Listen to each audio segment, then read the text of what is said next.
On est en plein dans les naissances aujourd'hui. Fait que on a des bébés qui sont nés il y a 2 jours. Fait que là, on continue, là, on est vraiment en plein là-dedans. Fait que là, chaque semaine, là, on a commencé à avoir des bébés. C'est le fun quand tu construis, tu imagines les choses, puis là, c'est rendu qu'on est là. Il y a des bébés dans ce qu'on avait visualisé comme une pouponnière. Puis à date, ça se passe super bien. Là. Je pense que tout le monde est content d'avoir plus d'espace, de pouvoir avoir plus de bébés aussi. La manière qu'on s'est organisé, là, je suis vraiment contente.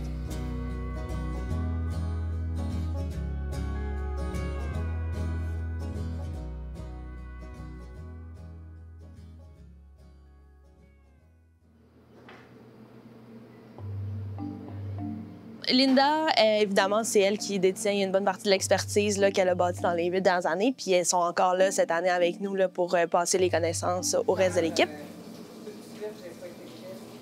Ceux-là, ils devraient être prêts d'ici 2 jours. Mais là, c'est ça, ça bouge.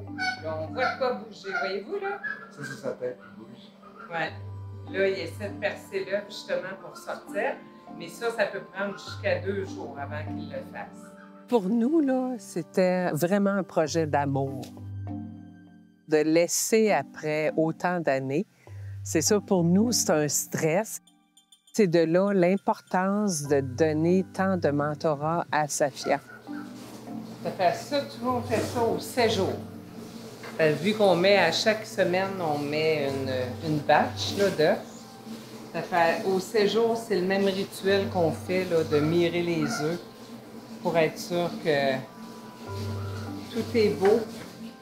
Ahmed, lui, a un background en démographie, il aime beaucoup les chiffres, les statistiques, les tableaux de données, tout ça. Là, fait qu'il va essayer de nous faire des tableaux du nombre d'œufs qu'on a eu, du nombre de poussins qu'on va avoir, tout ce genre de données-là. Là. Fait que c'est pour ça qu'il est avec Linda aujourd'hui, là, en train d'apprendre un petit peu c'est quoi les étapes, c'est quoi là, qui peut impacter les naissances ou pas, ou la fécondité des œufs.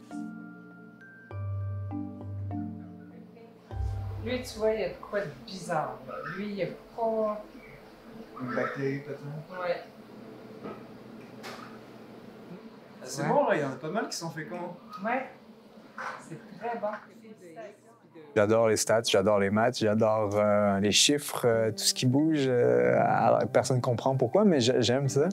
Donc, j'ai comme réussi à prendre ça puis inclure ça dans mon travail.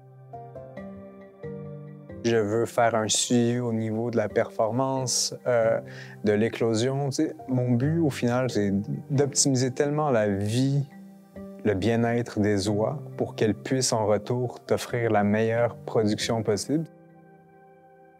Linda et Louis faisaient autour de 900 oiseaux. Là. Donc là, on aimerait ça aller à 1500 pour commencer à en faire un petit peu plus puis voir est-ce que nos pâturages sont adaptés à ça et tout.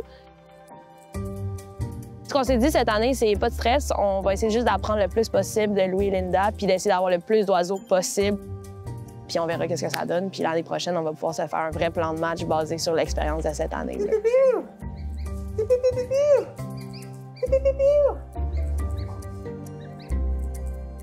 Miam, miam, miam, encore? C'est un gros bébé, quand même. C'est un gros bébé! C'est important pour nous de bâtir un lien avec l'oison dès le début parce qu'il s'attend à voir sa maman. Alors, on devient un peu sa maman. Et ça, ce lien-là est assez important, puis ça va nous aider dans tout le processus d'élevage.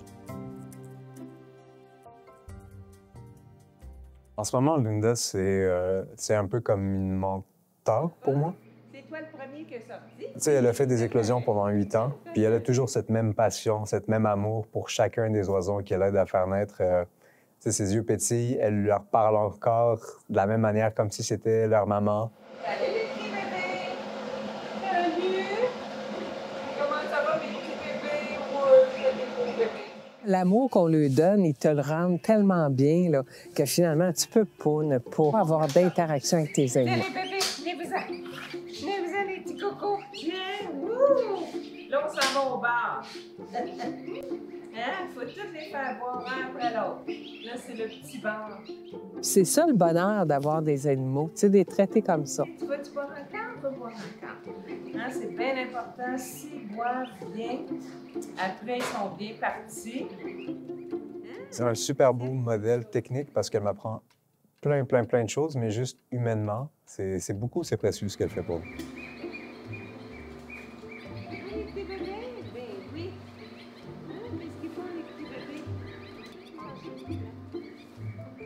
Là, actuellement, il y a des oiseaux aussi dans la pouponnière.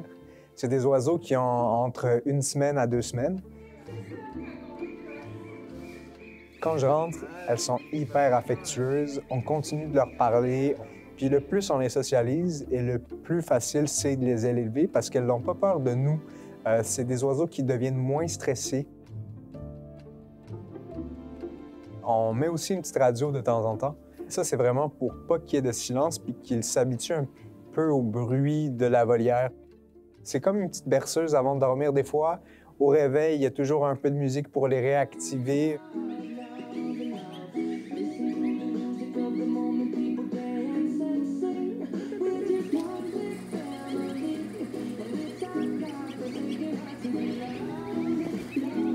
D'avoir été dans le processus d'incubation puis de voir l'éclosion et de sentir que tu as eu un impact là-dessus, c'est vraiment fun. Vraiment, vraiment fun. Hein?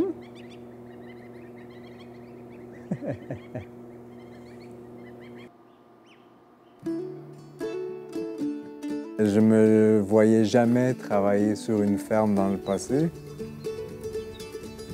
Je niaisais même avec des amis l'autre fois en leur disant mes parents ont quitté l'Algérie pour que je ne devienne pas fermier, puis je me revoilà fermier.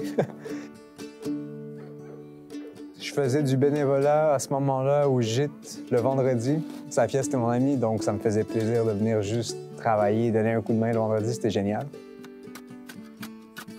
Puis j'ai décidé, presque sur un coup de tête, Safia dirait que c'est un coup de tête, de tout lâcher puis de déménager à Granby et de travailler à temps plein au gîte. Juste sur un plan personnel, des relations humaines, ça m'apporte énormément. Les personnes avec qui je travaille sont vraiment toutes incroyables. C'est nourrissant de travailler avec des aussi belles personnes. Je pense que c'est la première fois que j'ai décidé de penser réellement à qu'est-ce que je voulais faire. Oui,